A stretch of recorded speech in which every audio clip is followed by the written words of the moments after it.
Yeah, this is JS joint. Air it out.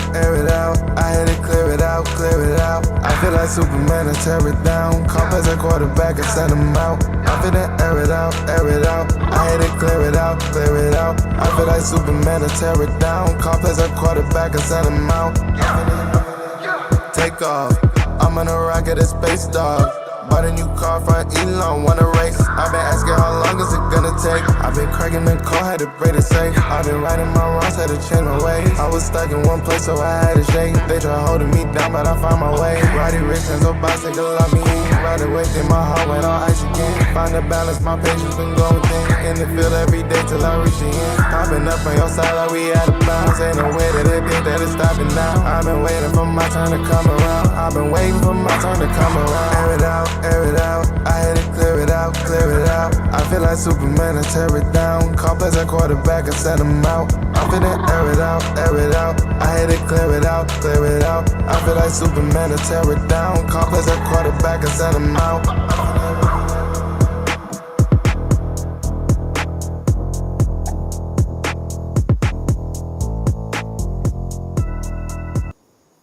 What is up, ladies and gentlemen, and welcome to the Air It Out Podcast. The Air It Out Podcast, ladies and gentlemen, brought to you by Inside the Hashes, of course.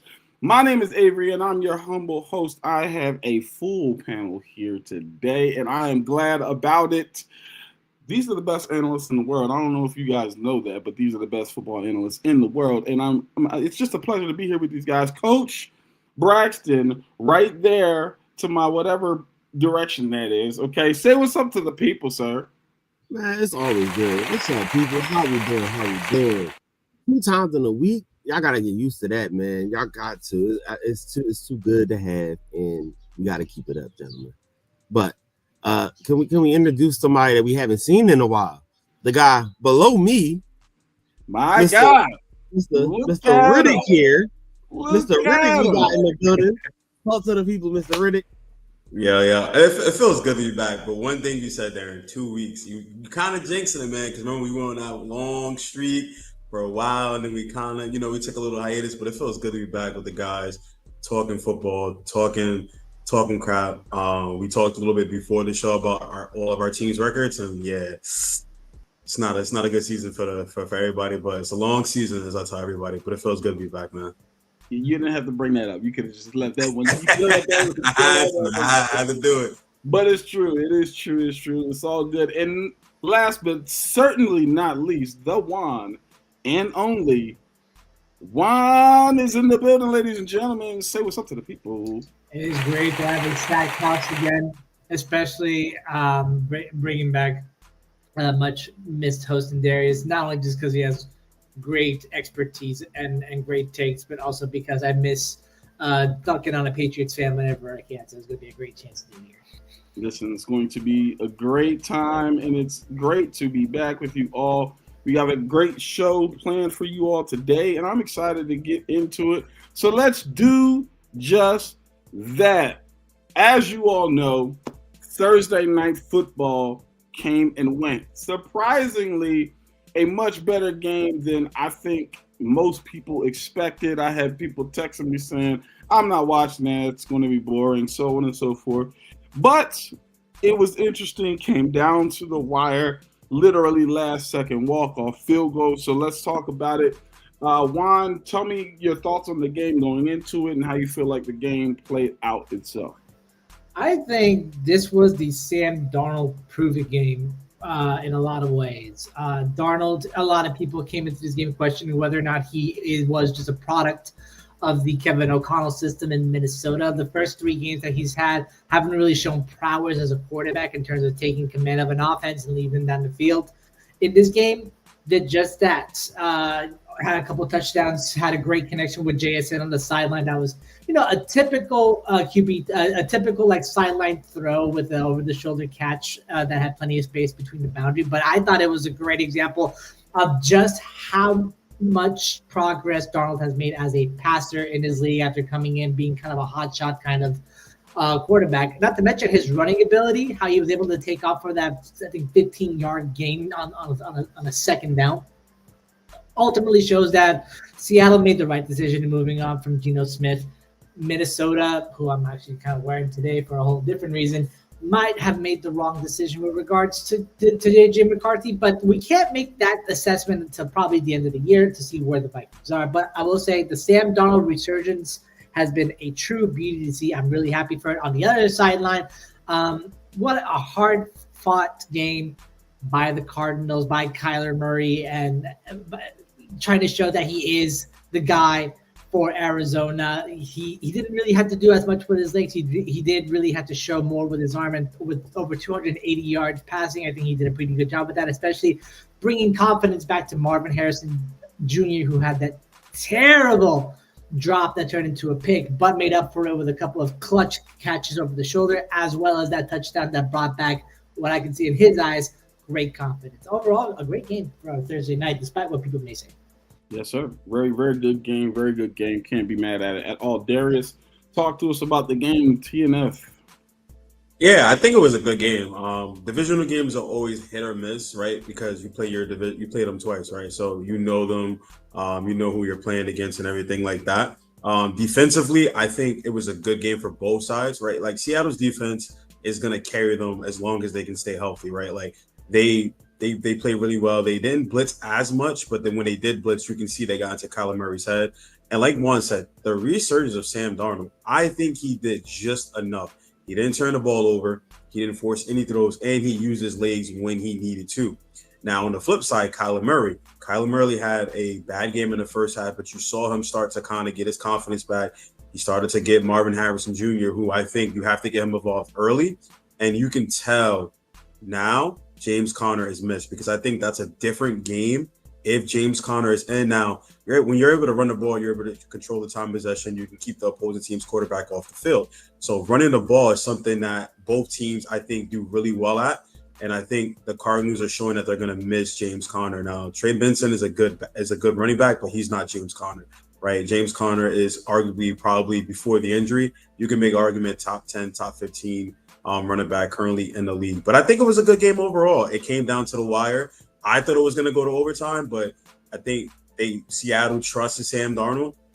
They put the game in his hand and said, hey, go win us this game. And that's exactly what he did, winning the game and then kicking the game-winning field goal. So overall, good game. And I think we're in a trend. We're going to start seeing more good Thursday night football games as the season goes on. That's the hope. That's the hope and the prayer. We want to see all the primetime games be good games. Coach, give us your thoughts. So, honestly, I seen this as only a good game in the fourth quarter. First 3 quarters was all Seahawks. Let's be real. The Cardinals did not do exactly what they came out to do. They actually did the opposite. Between the multiple missed catches by Harrison that ended up being now 2 interceptions on Kyler Murray, on top of a defense of the Seahawks that was smothering the entire Arizona Cardinals offense. They didn't get it started until the fourth quarter. And this is now where I'm also going to go ahead and say, as much as I love the Seahawks defense, between the pass rushers they have up front and the back end coverage that they show consistently, they cannot give up 2 late touchdowns to tie up the game in the fourth quarter. This is something that will hurt them in the end if they continue to have this happen. So I really hope that this is the only time I ever see it happen. Because if not, this Seahawks team can be a real contender in the long run. Hint, wink, wink. But other than that, the Cardinals, on the other hand, this offense has to get it together. This offensive line has to be able to protect better for Kyler Murray and give him a cleaner pocket. We all know he's a shorter quarterback, which means he needs a little bit more time to be able to see, which means you cannot have him running around for his life every time trying to make an incredible throw. It's not going to work, especially if you don't have a solid run game anymore with James Conner. Trey Benson is going to be equitable, but Kyler Murray cannot be Superman every single game. He's not been able to show it recently, so we can't depend on that. As much as I wanted him to have 250 and 100 rushing, it's never going to be his game right now. So we got to make sure that these Cardinals, with that defense who's injured like hell, but still playing equitable and good enough to keep them in the game, offense, you got to do something for them. It doesn't help God, when Kyler Murray is your leading rusher on the night when you have two backs that are supposed to take over for James Conner. I'm not mad at it. So here's my thoughts here. I think number one, Seattle. I mean, obviously their defense is really good, right? I think if there's a hole in their defense, for me in particular, it's wild to say this because it's not really a hole, but he's just more so the weakest link, and it's Tariq Woolen. And it's not from a coverage standpoint, but it is from a penalty standpoint. When the ball is in the air, he kind of gets a little bit antsy, he gets a little bit handsy, which is strange to me because he's faster than almost every receiver that he's going up against. So he doesn't have to do that. He's a bigger receiver corner as well. So you're not going to get run by, and you have the length to disrupt receivers. A lot of receivers don't like big, lengthy, like real long-limbed type corners, right? So you don't have to do those things. So I think it's a technique thing more than it is a skill thing. And so that's my biggest concern there on their defense. If anything, and maybe the pass rush, right? I don't think they have like a premier guy that you're saying like every single down, you got to block this guy on the edge, right? Obviously in the middle with Leonard Williams, you got to make sure that you do that. But outside of that, you know, like I said, it kind of makes me question. But they play such solid defense that it's all around pretty good. So on that side, amazing. And then obviously we all talk about Sam Darnold and how good he's been, the resurgence of his career. He made plays and made reads on Thursday that were just Pro Bowl level reads. Like that's just the reality of it. He controlled the game. He did exactly what he was needed to do in order to win the game, right? And so I was appreciative of watching that. On the other side, I'm going to be quite honest. So shout out to my homie Pat who put me on to Amazon's the view that you can watch Thursday Night Football on Prime is through their analytics. And it's much more of an aerial view, kind of like you're playing on like Madden, and you are able to actually see some of the things that are going on and the reads that can be made. With that being said, Kyler Murray ain't it. I'm just going to call it what it is, man. After watching that game from that view, it's not a situation that he's not talented. He's absolutely talented. He's got skill. But some of the reads that he was making were absolutely horrible. Some of the scrambles some of the times that he was scrambling, he didn't have to. But he is, I don't know if he's shell shocked or what, but he was getting out of the pocket way too fast on some throws. Some of the throws that he was making were just inaccurate. Some of the throws were just bad reads. And some of the throws, unfortunately, his height was a hindrance. There were balls that were knocked down and throws that he could not make simply due to his height. And that's just the reality of the situation. So for me, I feel like if the Cardinals want to take the next step forward, they might need to go ahead and move on from Kyler Murray. I don't believe that this is the offense for him to succeed and thrive in. I think he needs to be in an offense that is extremely run heavy. And obviously with losing James Conner, I think that, puts a damper on a hamper on them in a sense. I do believe they kind of got away from the run game way too early. I know that Trey Benson is not James Conner, but I think they got away from that way too early. Granted, with all that being said, they were still in the game. I put this game, though, not on Kyler Murray's shoulders. Yes, he did make some bad plays. Marvin Harrison Jr. did drop the ball. I think Marvin Harrison Jr., and I've said this before, is the best number 2 receiver in the NFL. He should not be considered the number 1. If he's going to be considered the number 1 for the rest of his career, the Cardinals are going to plateau because he's not that good. Sorry, I'm just going to say what it is. He's not his dad. He's just good. He's not the best. And I don't put this game on either one of them. I put it on their kicker. You cannot miss the target kicking zone after you just scored, stole the momentum, tied the game. You missed the kicking zone and give them the ball at the 40-yard line, and all they need is 3 points to win the game. It's on the kicker for me. I'm sorry. You just can't miss. If anything, you kick it out of the back of the end zone, but you cannot miss the target zone in that situation. Early in the game, maybe sure you come back. That is absolutely, to me, I'm like, you might not be able to kick for me no more. I'm the type of coach that I see something like that, like you might not be on the plane going home. That right there cost them the game, in my opinion. I don't like it. That's just me. I'm going to put it on the kicker. So there's that, ladies and gentlemen. Coach, last word. All right, real quick. I need y'all to be able to see this. Look it up. There is a right guard for the Seahawks. That is the worst offensive performance I've ever seen by a lineman. I want y'all to really look up this man. And when you do, you will see that on multiple plays, and in the second half in particular, 70% of his blocks were double team blocks where he did absolutely nothing. Oh, wow. I watched this man for, oh my God, it was so bad. I have to put it out there because that might be literally the worst offensive lineman performance I've ever witnessed in my life. Yeah, I'm sure, and I think your dog wants to say what's up to the folks, man. Let your dog say what's up to the people, man. Juan.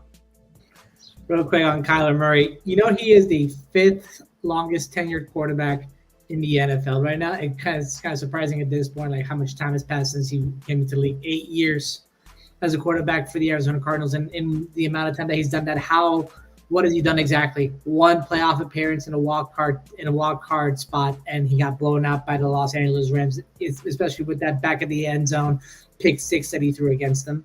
Not to mention, there's just been no progress in his play. It's been the same Kyler Murray every year after year. He's had injury-riddled seasons. I agree with you, Avery. It's time that Arizona moved on from Kyler. The thing is, where does Kyler go in terms of fit?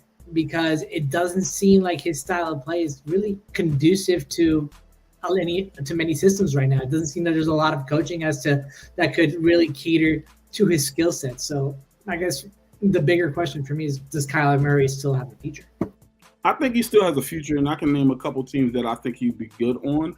I just don't know if they would actually want Kyler Murray, right? That's going to be the biggest question.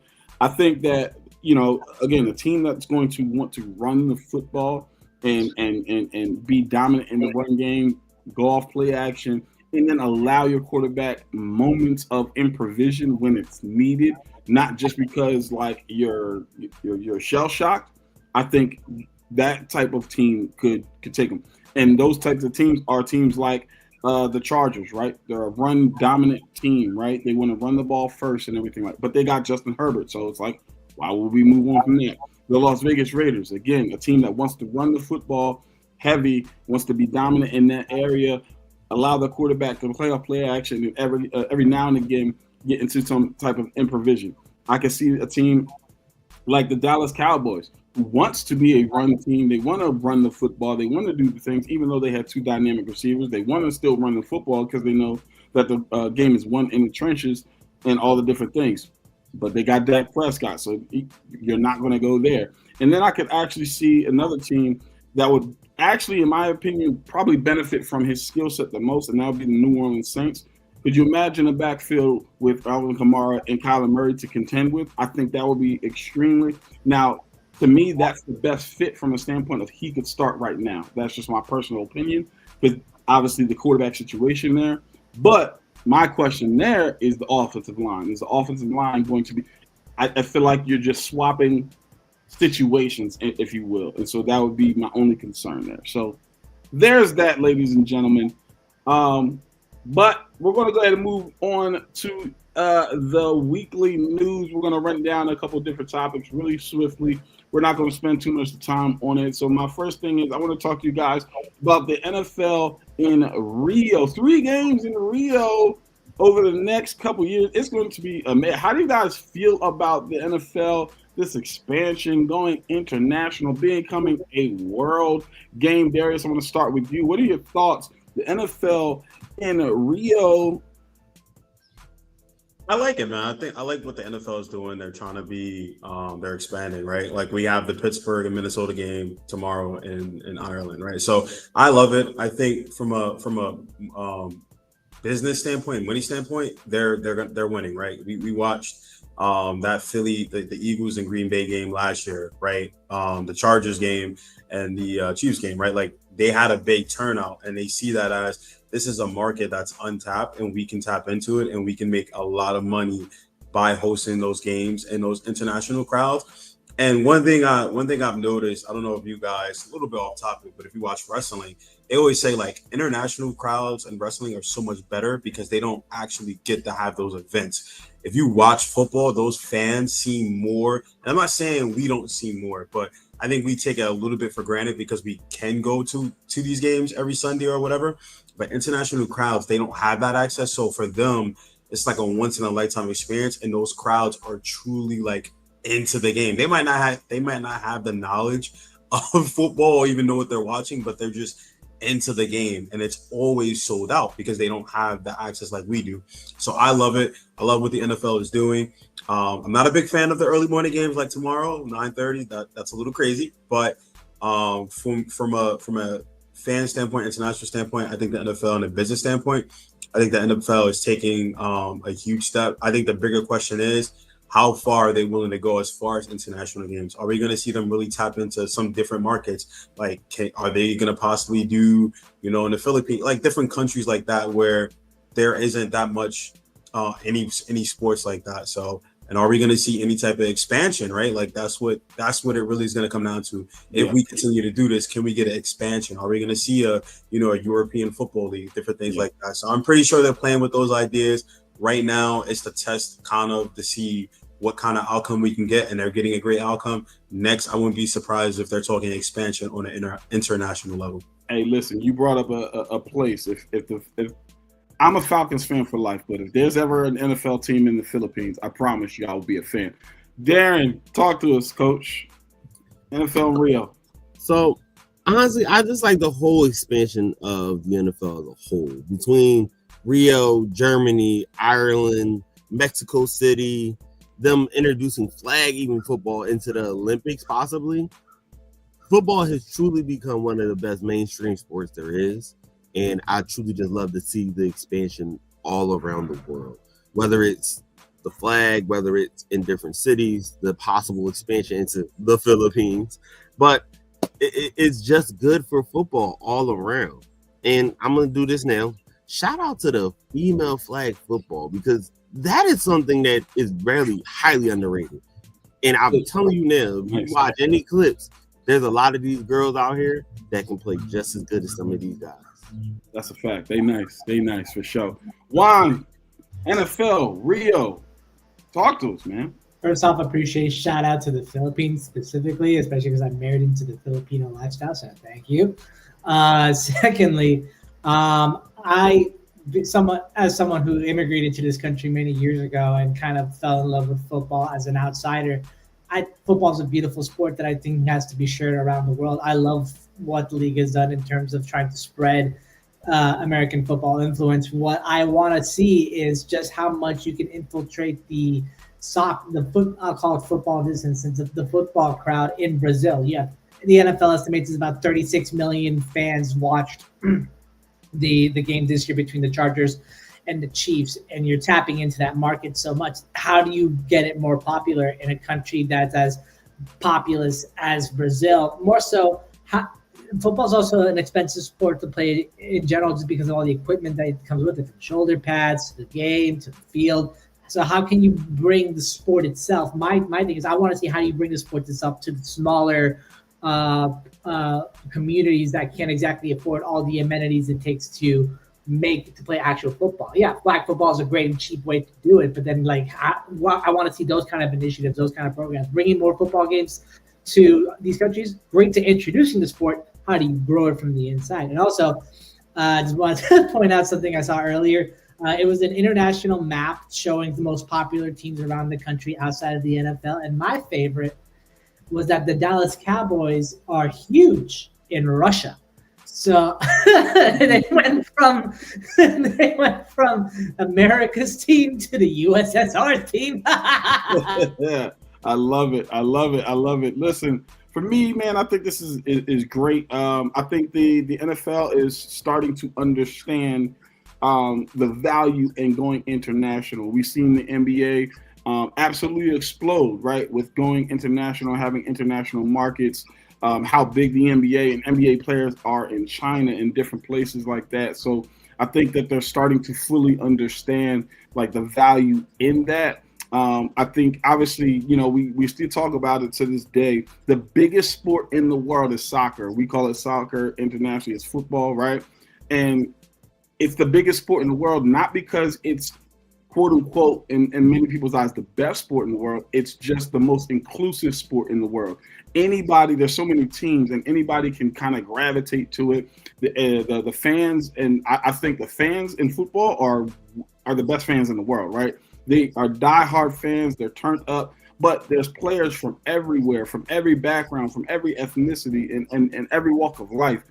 So I think that's the reason why it's still such a big game. And then we see that obviously with America's pastime in the MLB with baseball, same situation, right? Where there's so many different international players that come over from Cuba, from DR, from Haiti, from all over the world, right? And I think that's one of the things that kind of allows people to gravitate to the game. It gets more eyes onto the game because can you imagine when a country gets behind a team because you drafted their player? Can you imagine when a region gets behind a team because you decided to put a team there and different things like that? And what it can do for the camaraderie of not just the sports world, but the world in general. I think, sports brings people together. So I'm in love with it. And keeping in that theme, obviously, just talk about, international games. Pittsburgh versus Minnesota and Ireland. Let's talk about it. Brief comments. Coach, I'll start with you since this is a team that's in your division with the Steelers.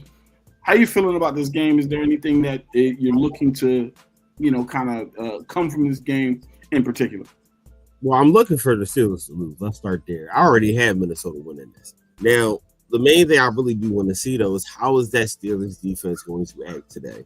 Because they have been basically up and down and similar to my Ravens. They've been giving up a lot of points. They've been giving up a lot of yards.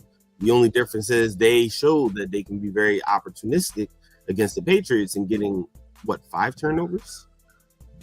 So, again, I really need to see, are they more opportunistic with their play, or are they going to be a rollover team when it comes to defensively? Because I still don't trust that offense with Aaron Rodgers. I don't believe that is going to work in the long run for them. They will make plays. I'm never going to lie, but I'm not scared of that offense. I'm more worried about that defense with as many names as they have in the key positions that they needed for: corner, pass rusher, defensive tackle, those key pieces, safety. So that's what I'm really looking to see. Yeah, it'll be interesting to see for sure. Darius, what do you feel about this game? Is there anything that's standing out to you that makes you interested in this game more so than any other game? On this coming Sunday, this week 4 slate of games. Yeah, outside of it being a super early game, 9:30 a.m., I'm looking to see how Minnesota is going to respond. Right, JJ McCarthy not playing. Carson Wentz time. It's time to see what Carson Wentz is going to do. You have Justin Jefferson. I believe Jordan Addison, he actually is he's coming back too as well, right?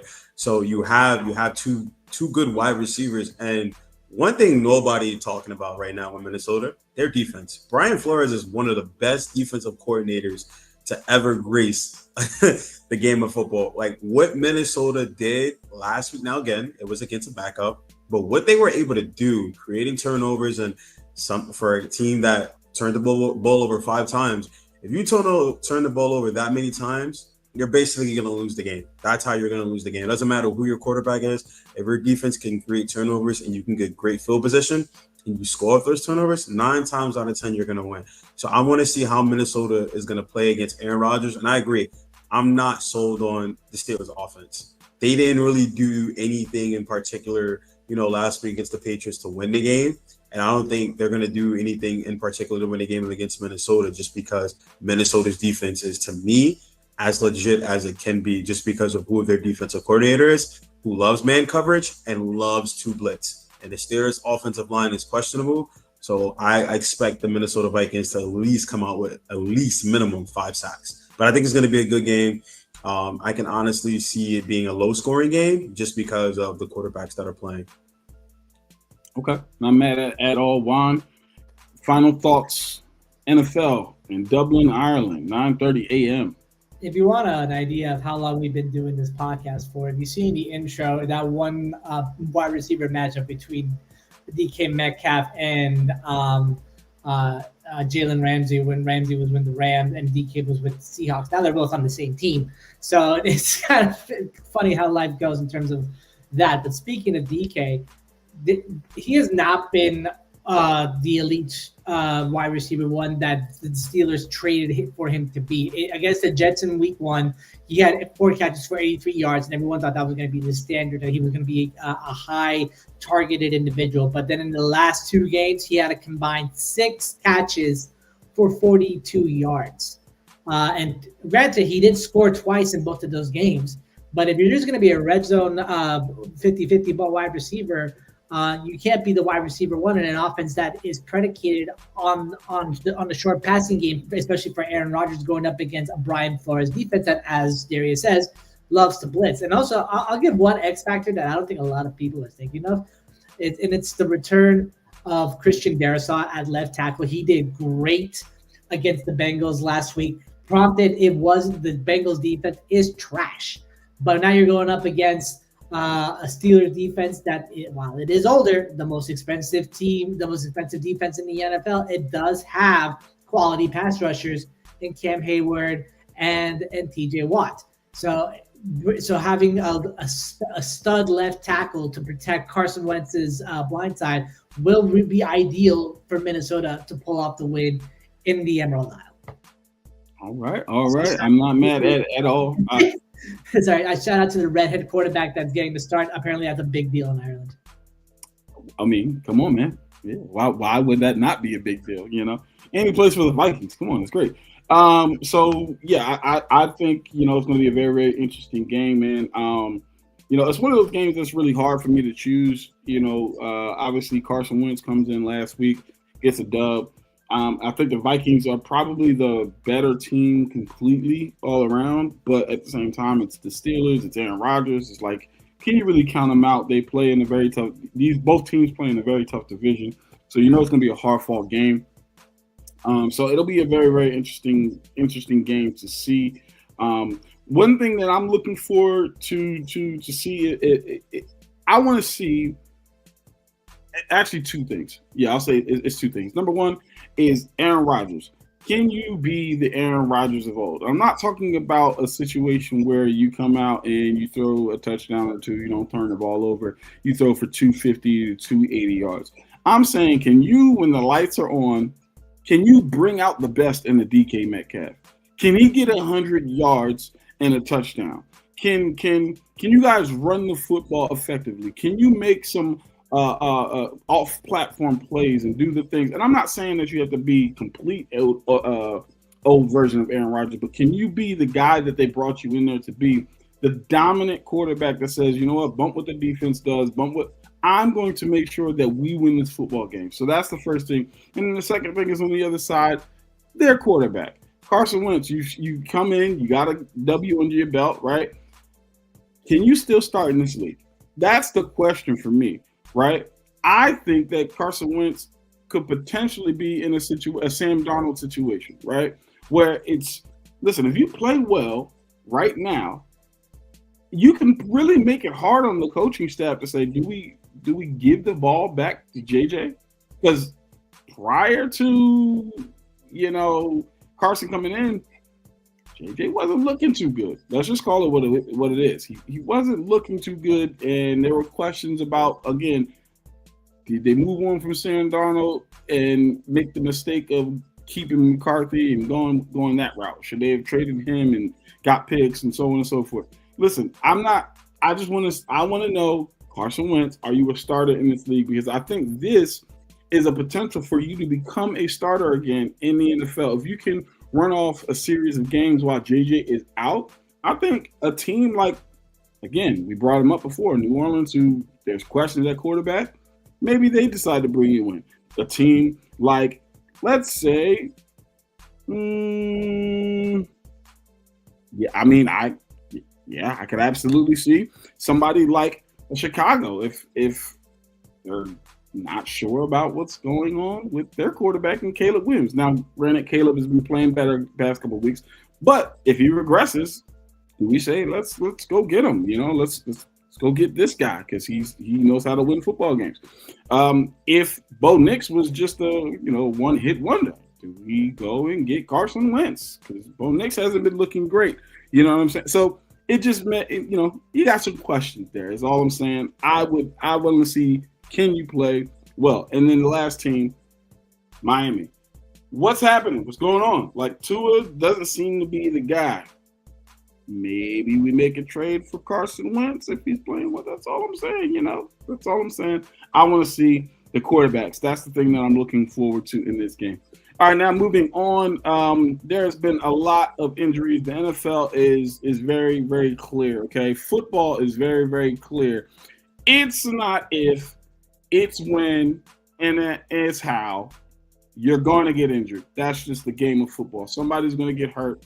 And so we've got a couple injuries around the league. Let's talk about it. What are some injuries that are like standout injuries to you guys that you feel like are going to have, the most impact on the games that are coming up? And I'll start with you, Juan. What do you feel is the biggest injury? Who is kind of being hampered the most by the injury bug this season so far?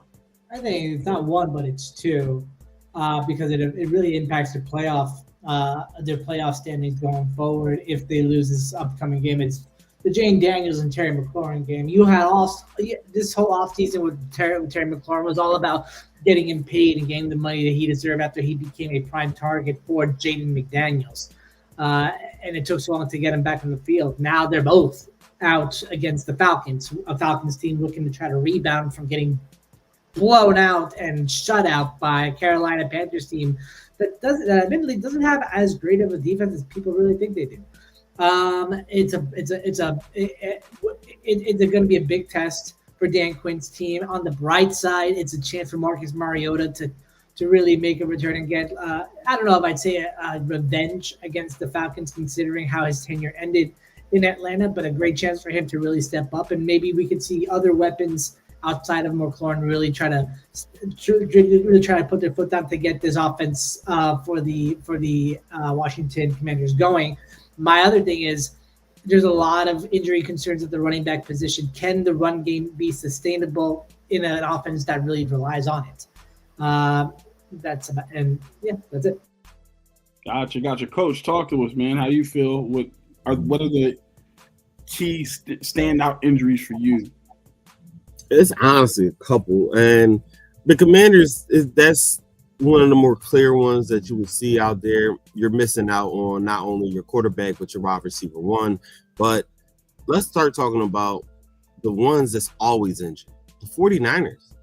They're now missing Brock Purdy again. They're now missing Nick Bosa. That team in the last 5 years have been in the top 10 of most injured players on their roster. The one year that they excluded from that list, they ended up in the Super Bowl and lost in overtime. That team is a scary team when it is healthy. And this is something that just continuously hurts them. And not only them, but let's talk about Joey B. What happened to the Bengals? We thought the Bengals was going to come in, and we knew their defense was not going to be good, but they was going to have a high-powered offense that was going to really start going right about now, week 4, week 5, when they really start picking it up. Jamar Chase, number 1 fantasy guy, Mr. Triple Crown winner himself from last year. What happened to them? Joey B is out now, and honestly, the Bengals look like they're done for the year now. And then lastly, my Ravens. We're missing 3 key guys on defense right now, and the effects were shown last Monday. You're missing Nani Madubuike, an All-Pro. You're missing Kyle Van Noy, who led us in sacks with 12.5 last year. And you're missing Jair Alexander, who is supposed to be coming in as a number 2, at least corner, on a loaded back end. Without those 3, we seen what happened with the Lions. They were able to pass when they wanted, and on top of that, run when they wanted. We were missing key guys, and that's affecting the game. That's the issue right here. It's too many key guys getting injured. Yeah, it's very, very interesting. One correction, Brock Purdy is back for this game. He should be back He was cleared and ready to go for this game. But I feel you, Darius. Let's talk about it. Injuries. What are the standouts for you? I think Juan hit it on the head, right? Like when your quarterback is out, Jaden Daniels, is there a concern of panic in the DC area? I don't think so, because you have a guy who won the Heisman, who was a starting quarterback for the Tennessee Titans and actually led them to the playoffs, right? And Marcus Mariota, who all you're asking him to do is win the game, don't turn the ball over, and with the defense will handle the rest. But two notable injuries that I'm actually interested in, because who they play is Ed Oliver and Matt Milano for the Buffalo Bills. Now, granted, they're playing against the Saints, but Matt Milano, he's the heart of that defense. He's your linebacker. He's the guy who's communicating, right, the plays from the defensive coordinator. So whoever's going to step in for him, that's a huge role. And then Ed Oliver, he's not, a top tier pass rush, but he can generate some pressure and he helps stop the run. Now, again, they're going up against the Saints, so it should be an easy game. When you're missing two of your key people on your defensive side of the football, now the Saints can kind of change their game plan and saying, okay, they're going to have some communication issues because their captain is not going to be there. We might be able to run the ball, a little bit effectively. Spencer Rattler might have a little bit more time. Now you got to change your whole game plan. So those are like the injuries that I'm looking at. I think caught my eye outside of Jaden Daniels and Terry McLaurin. I like it. Juan, real quick. And one more team just to shout out. I'm going to go with the Indianapolis Colts, specifically missing Kenny Moore and Alex Pierce in the game. Alex Pierce has kind of been like that chunk receiver that when you need a big play, he is able to deliver it. So it's a weapon away from Indiana Jones. And then Kenny Moore, who's been one of the more standout corners and one of the more underrated corners in the NFL. You're missing him going up against a likely MVP candidate in Justin Herbert and the LA Chargers. I'm not just talking about this week. Who knows how long both of these two could be out? Could have some major implications as to whether or not the Colts are a real team in the NFL this season. Gotcha. Listen, I'm going to stick with the team I was kind of referencing earlier, and that is the Minnesota Vikings. The whole J.J. McCarthy situation. Like I said, the injury, it sets us up for some very, very interesting conversation at the quarterback position in Minnesota. If Carson Wentz comes and wins another game against the Steelers, who are a really good team, I think there's some questions that's going to be had about whether or not they should ride the hot hand or put the rookie back in and let him play out the season and, kind of go through those growing pains. But you've got a really good roster right now, right? It's like you can compete in this division, and if Carson Wentz is playing well and he's winning football games, isn't that the most important thing? So I think for me, that's the one that I'm looking to watch the most is the whole J.J. McCarthy situation. I think that's going to be an extreme factor in how the season continues to play out. It'll be very interesting to see. All right, speaking of injuries of old and injuries of new, let's talk about one who is back. Obviously, we talked about Brock Purdy briefly. Brock Purdy is back, but Mr. Worthy is back. And the reason this is very, very notable, Xavier Worthy coming back, is because the Chiefs have not looked good this season, right? Their offense isn't as explosive as we've seen it in the past. They're not able to do a lot of the things that they were able to do in the past with having Xavier Worthy and having a Tyreek Hill type player and all those different things. Those close games that they were winning last year, they're now losing. So let's talk about it. What's the impact of Xavier Worthy coming back to this Chiefs offense? Do we feel like it's something worth talking about? Is it worthy enough? If you catch my drift. Coach, talk to me. Do you feel like Xavier Worthy coming back is that much of a game changer for this Chiefs defense? Well, as we're the next opponents of the Chiefs, I think it's a big deal for us. Now you're looking at a guy that has the ability to truly stretch the field, whether laterally or vertically. And you pair that up with someone that Patrick Mahomes is trying to start to build a connection with, and who last game versus the Giants really was able to connect with on multiple passes, Tyquan Thornton, a former Patriot. The speed he was able to bring to that Chiefs offense, and now you're adding Xavier back there. You're adding and you're still having Hollywood Brown, who can always stretch the field if need be, who is starting to become one of the better receivers for Patrick Mahomes, along with Juju Smith-Schuster underneath. That team is going to look a little bit different, which means you're going to have to play a whole lot more too high shell, which is now going to allow Isaiah Pacheco to be able to run the ball as he loves to do, where he pounds the ground and looks like a crazy man every time he runs. So, yeah, I think that's definitely worthy of some news to come back. All right. I'm not mad at it at all. Darius, what are your thoughts? Xavier Worthy back? I don't think it makes a difference. I think the problem to me, from what I've seen, is Mahomes, the way he's playing. Now, granted, yes, he does need the weapons, but you got a guy in Travis Kelce who's been your security blanket. He doesn't even look like he's the Travis Kelce of old. And again, age obviously is a factor, but when you watch some of his routes, he's not hitting his cuts, or he's not stopping where he needs to. Mahomes doesn't look like the Mahomes we're used to seeing. Now, Worthy, when you drafted him, you wanted him to be the Tyreek Hill type of player, which he does have that speed, right?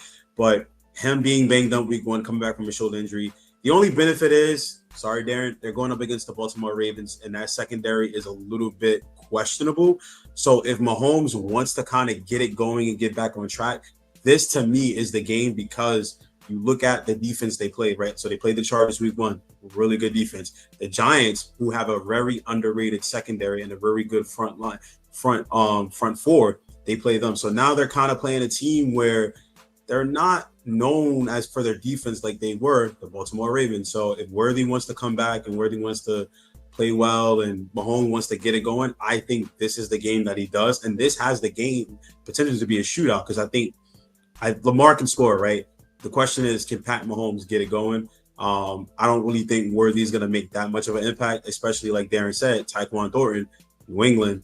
I watched them week in and week out. He looks a lot better. I think that's going to be their deep threat, because he has the same speed as Worthy, but he's a little bit more, he's a little more taller. I think he can go up and get those 50-50 balls more than Worthy. But we'll see what happens. Hopefully they're able to kind of get the offense going, and maybe Kelce will look better going up against a team that he has a little bit of success against. Yeah, it'll be very interesting. The fastest corner and the fastest receiver from a couple drafts ago. So be very, very interesting to see what happens there. I'm talking about Nate Wiggins and Xavier Worthy, of course. Juan, talk to us. How do you feel? I gotta have to push back a little bit on Darius with regards to Patrick Mahomes. Patrick Mahomes is the only reason this Chiefs offense ever has a chance of even winning these last 3 games. Well, even winning one of them, because there's just not a lot to help him around afterwards. Yeah, the receivers have been decent with Tyquan Thornton and Hollywood Brown, but they haven't stepped up in a way that that he usually has had in the past, especially with Travis Kelce when he was in his prime. And touching on what Darren said, Worthy's return is predicated on one thing, and that is speed. All week, sorry, give me a second.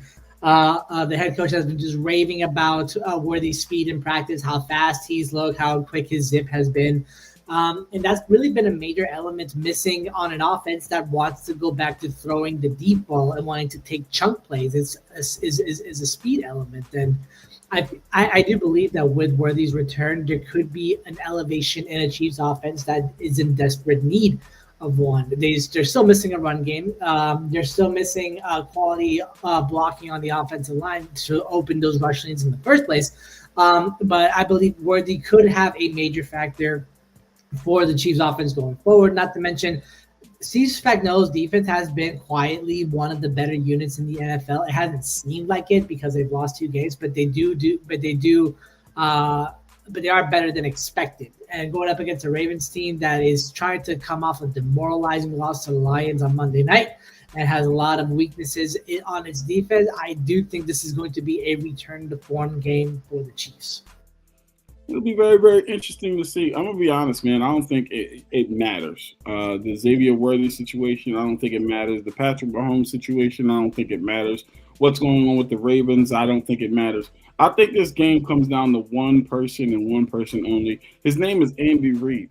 I think this is a situation where Andy Reid has to be better coaching. I'm just going to be quite honest with it. I think he needs to be better coaching because speed is one thing, route running is another. And I think that's the biggest question that comes to mind with this offense. I don't think people really give Tyreek Hill enough credit for his route running ability combined with his speed. That's the reason that Chiefs offense was so explosive. It wasn't just the fact that Tyreek Hill could run by everybody. It was also the fact that he could route you up. He could take a slant 70 yards to the crib. He could run dig routes. He could run post routes and post corners. He can get in and out of his breaks at top speed. All of those different things matter. I'm not saying Xavier Worthy can't do those things. I'm saying he's not on the level of Tyreek Hill. And so now as a coach, you have to recognize that Tyreek Hill was just a different type of player. Can you coach around that? You can't do some of the things that you used to be able to do because of the route running ability or lack thereof of somebody like Xavier Worthy. I don't think people understand how difficult it is, and this is what makes Tyreek Hill so special, to stop after running full speed. That is not easy to do. Not just stop after running full speed. I'm talking about coming to a complete stop, but then to accelerate back to full speed. Tyreek Hill is second to none that I've seen ever do that.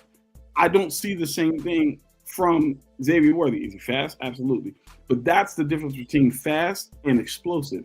Tyreek is explosive. The dude just knows how to get in and out of his breaks and be explosive in every facet of the game. So my question is, can you coach these players up? Can you coach and scheme plays that fit that, not Tyreek Hill?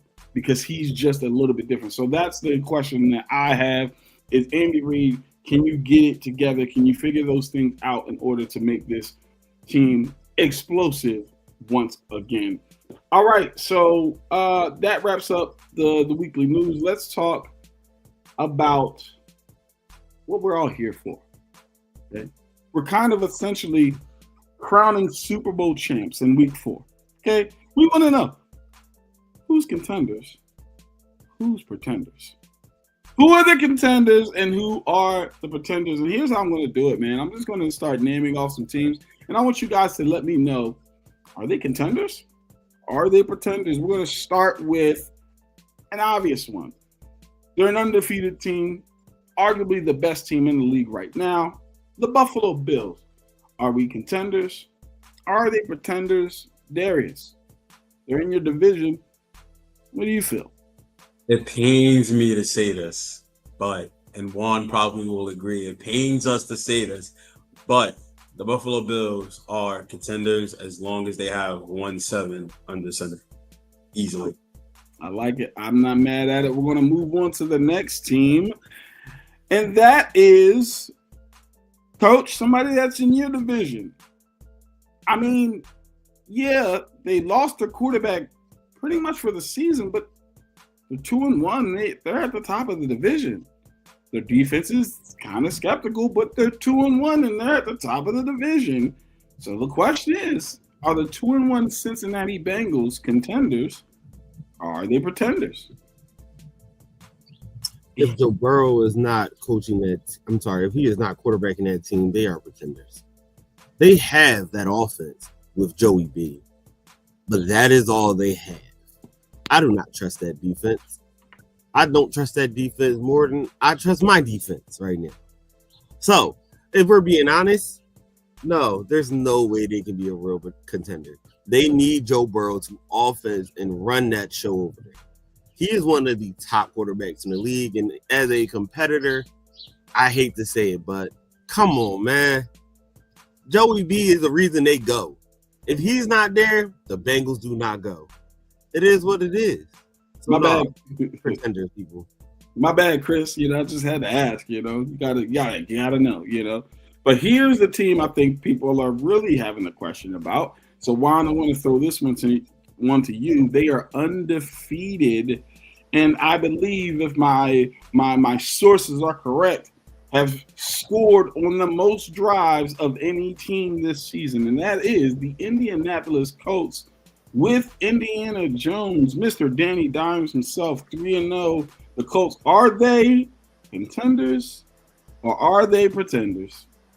I am going to say that they are pretenders. I think that they've faced two of the worst teams in the NFL to start their seasons with the Miami Dolphins and the Tennessee Titans, both for what I want to say are cupcake games.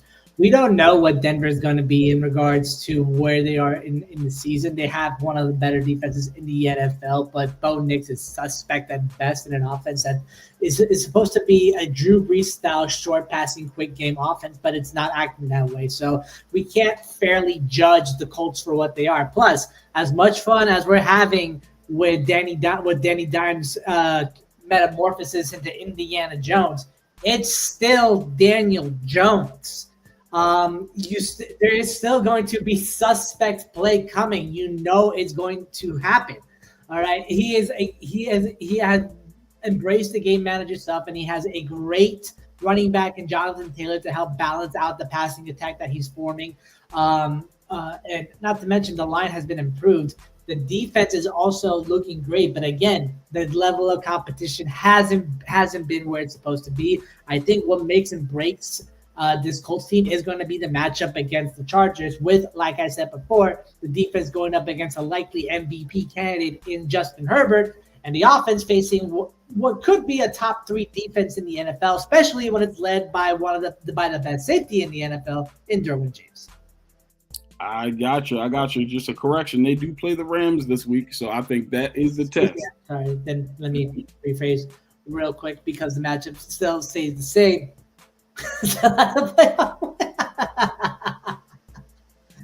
Fair enough. But how much can you give that to Daniel Jones versus Saquon Barkley, and what was a really good Giants defense during that playoff stretch? But with regards to the Rams are still a pretty good team because that defense is going up against a dynamic passer, one of the best passers in the NFL in Matthew Stafford, and Puka Nacua, who currently leads the NFL in a lot of receiving yards, could possibly even contend for the triple crown if he keeps getting fed the ball. Granted, there won't be a Devontae Adams on the other side, but still. While on the other side, the Rams have one of the better pass rushing defenses in the NFL, and we'll have to see how the offensive line stacks up to keeping Jones up, along with Jones's lack of pocket awareness.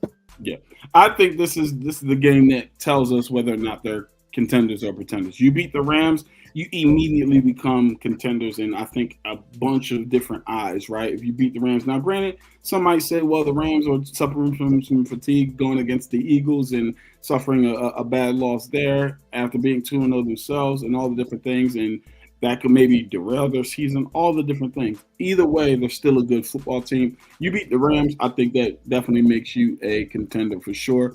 Moving on, the 3-0 Chargers, they are looking really good. I'm not going to lie. So I'm going to ask you, Darius, contender or pretender? I'm going to go contenders. I think the biggest test for the Chargers was beating Kansas City, in my opinion, a team that really plagued them for most of the years, right? And they beat them. So, I mean, granted, they play the Giants, so that should be a win. But again, do not sleep on the Giants because defensively, the Giants have one of the best defenses in the NFL. But I like what Justin Herbert's doing. Keenan Allen is playing some of his best football, and no one's really talking about it, right? So, and that defense of the Chargers is playing really, really well. So I think they're probably the biggest threat, in my opinion, in the AFC to the Buffalo Bills when you look at both of those teams on paper. I think it just comes down to injuries and who plays who on what. But I definitely think the Chargers are contenders. It's Juan commenting from YouTube while he's actually one of the analysts for me. Like, I'm just like, okay, all right, I'm not mad at the Chargers have a top 5 head coach. That makes him contenders to me. I like it, Chris. That's a really good take. All right, now, Coach, I'm going to go into you because this one is actually difficult. We're going to skip past the Eagles. No offense. They're contenders because they won the Super Bowl last year, right? And that's 3-0. So we're going to skip past them. We're going to move into what I think is the strongest division in football right now, and that's the NFC North. 3 teams tied at 2-1.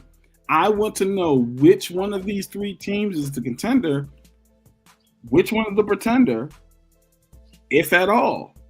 The Green Bay Packers 2-1, the Minnesota Vikings 2-1, and the Detroit Lions 2-1. Who's the contenders? Who's the pretenders? Talk to us, Coach. I love this setup. I really do, because there's ones that should be obvious, but they're not. And I'll start off with the clear and obvious one.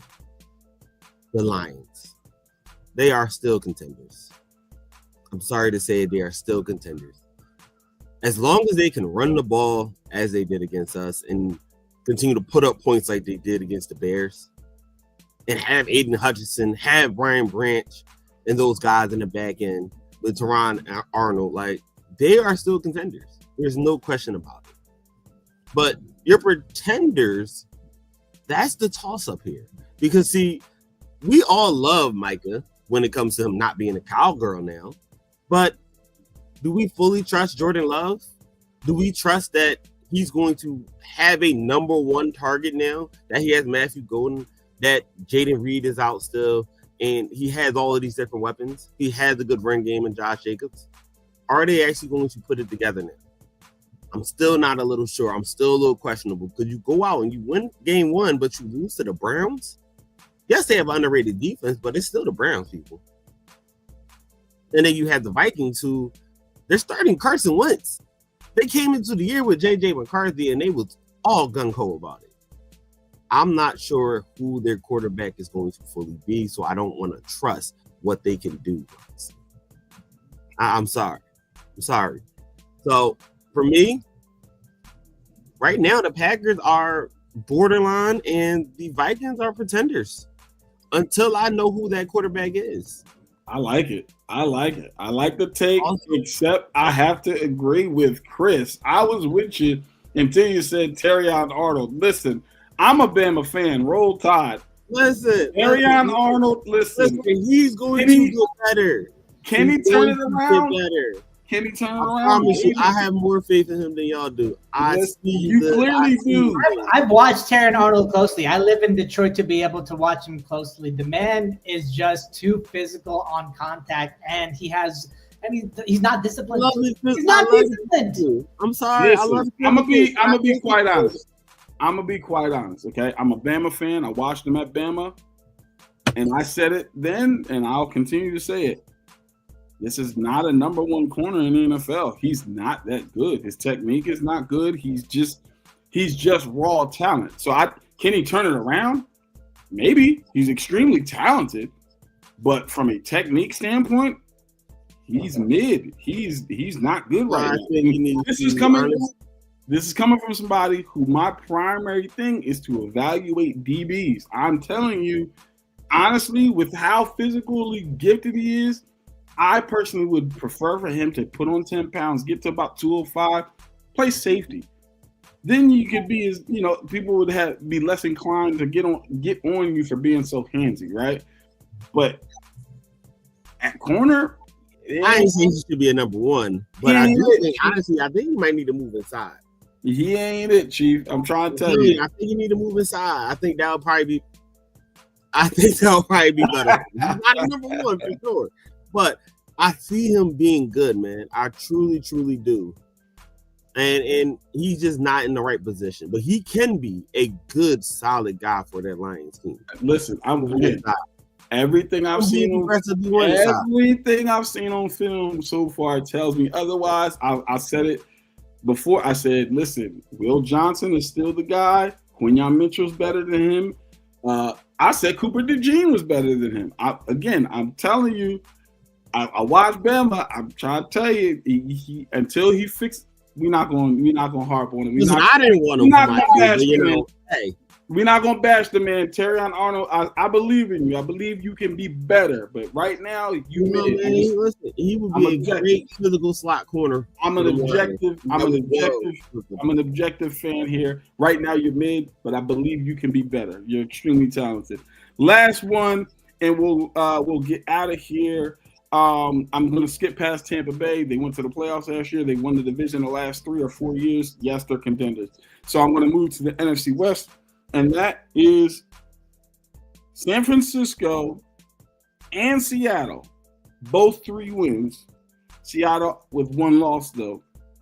Who's the contender? Who's the pretender? Juan, talk to me.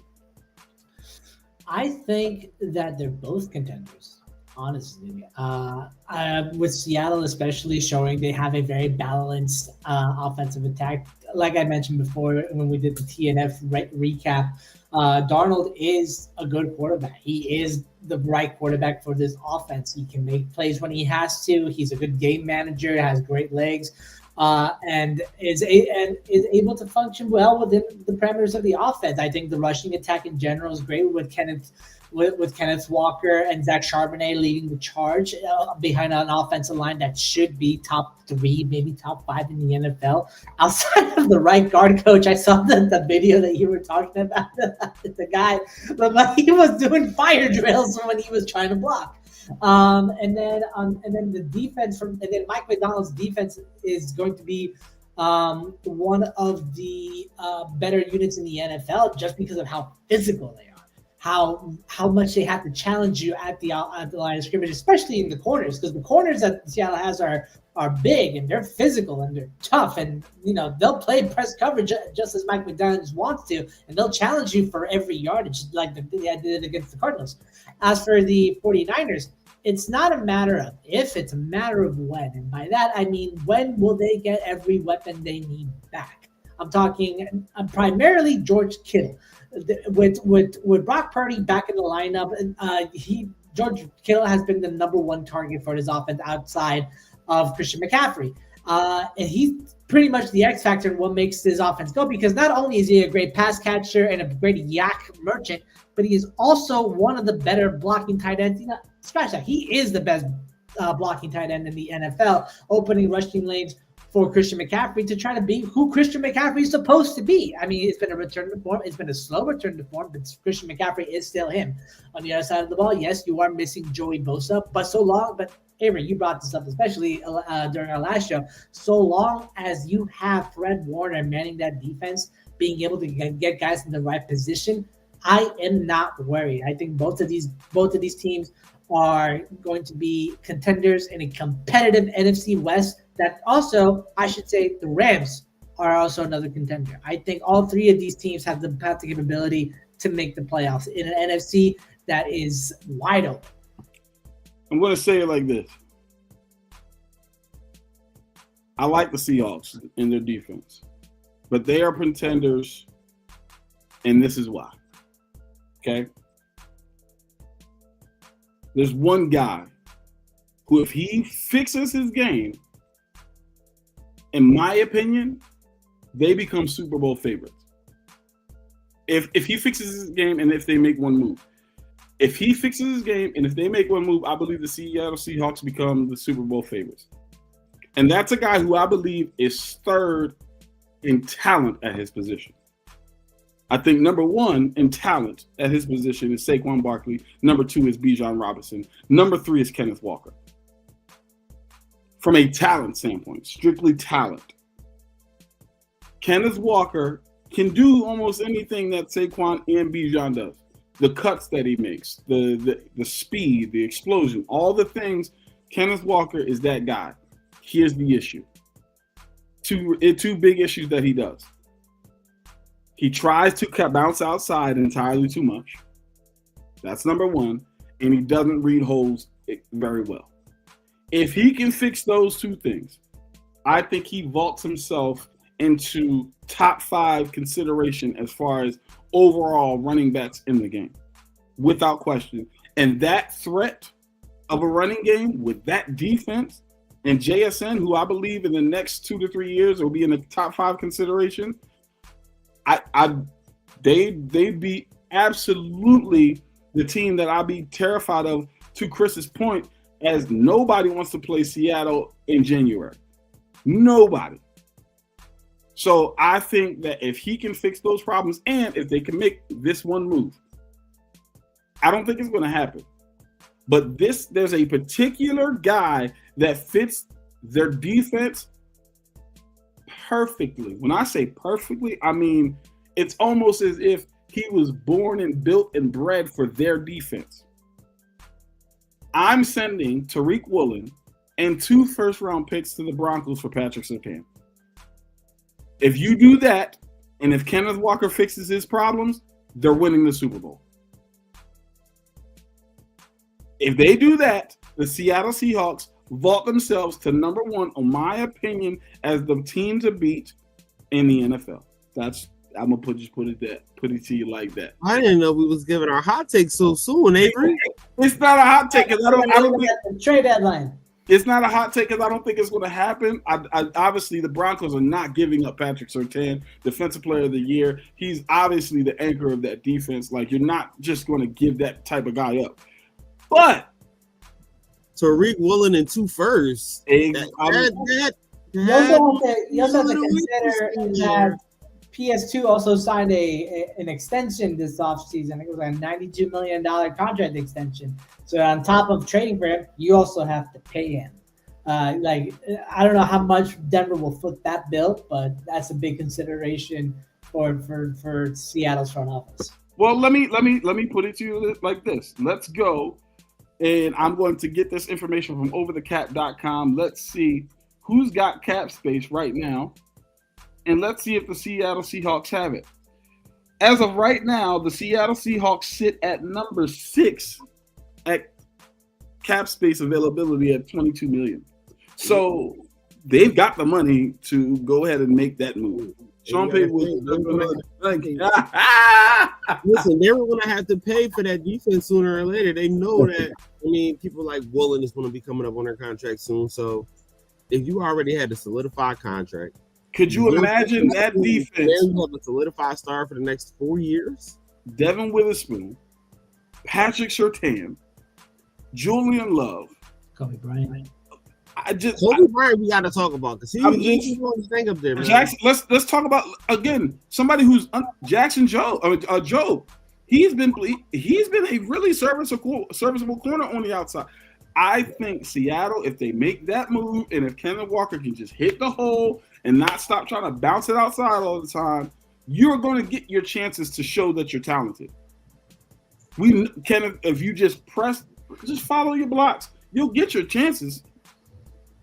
If they do those 2 things, to me, they're my Super Bowl favorites. But that's just me.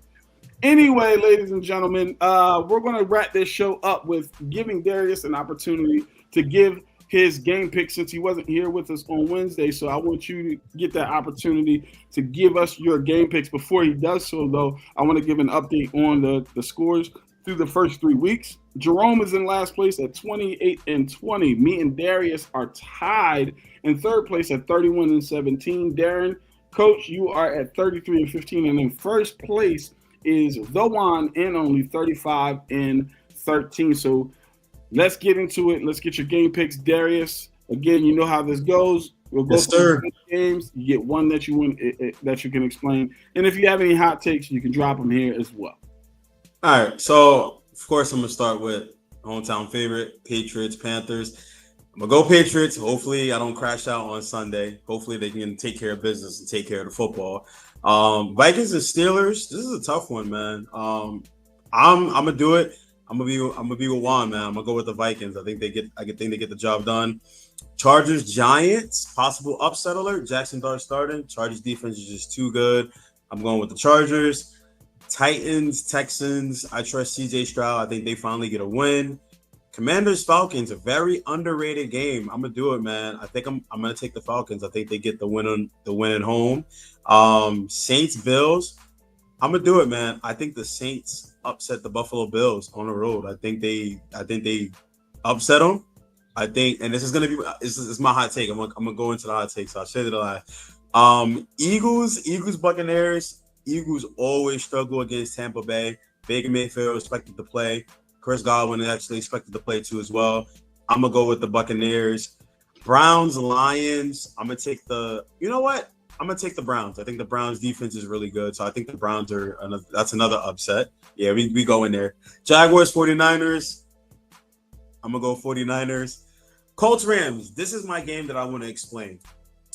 Daniel Jones. What people forget about Daniel Jones is if you give him a running back that can run the ball and catch the ball out of the backfield, and Jonathan Taylor, who to me is the best running back in the game today, you give him a good defense and you give him a number, you don't got to give him a number one wide receiver, but you give him some pass catchers that can, go down the field and catch the ball and play action.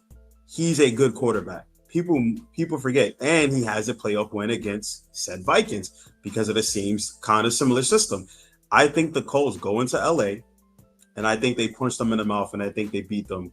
I think it's going to be a close game, but I think Daniel Jones is going to prove a lot of people wrong. He's doing it now, but I think he's going to prove a lot of people wrong, and you're going up against the top 10, top 5 defense. He's going to get the job done. Ravens, Chiefs. I'm sorry, Darren. I just don't trust your defense. You can't bet against Pat Mahomes and Arrowhead. I'm going with the Chiefs. Bears, Raiders. I'm gonna go with the Raiders. I think Geno is gonna get it going. And then Packers, Cowboys. Micah returned back to Dallas. He's got something to play with. I like Jordan Love. I think that they needed that loss last week, so I'm gonna take the Packers. I think Matthew Golden is gonna have a career game against that weak Dallas defense, especially if Trayvon Diggs is sticking them. He's barbecue chicken. Jets, Dolphins. Juan, somebody's gotta win. Somebody's gotta win. And I like Aaron Glenn. I like what he's done. I don't know if you saw that video of him dancing down the sideline. I love that video. I think the Jets are gonna finally get a win. And I think this is where we're going to start seeing trade rumors with Tua and the locker room. He's lost the locker room, especially with Mike McDaniels. And then Bengals, Broncos. I'm taking the Broncos, that in Mile High. So those are my picks. And then again, my hot take, I think the Saints are going to get their first win. I think Buffalo is on upset alert. And then I think Buffalo is going to just beat us badly next week, Sunday Night Football, because they lost to the Saints. So that's my hot take. Those are my game picks. Yes, I need help, but trust me, somebody's going to get upset, and I think it's the Buffalo. But I just feel like not having Matt Milano, not having Ed Loudware, even though they're going to have Josh Allen, I think the Saints are going to play a good game defensively against them, and I think they're going to be able to run the ball on offense, and I think Alvin Kamara is going to have a great game. So I'm taking the Saints, man. I'm taking the Saints. We're going to revisit this conversation if the Saints win. Just know that. You're right. We definitely going to revisit this conversation. And it's my hot take. It's a hot take. I think they win. I'm gonna call it right here. They're gonna win. I think Darius has switched his team. Everybody, I think he might be a Saints fan. I think he might be a Saints fan. Everybody, Walk-off field goal.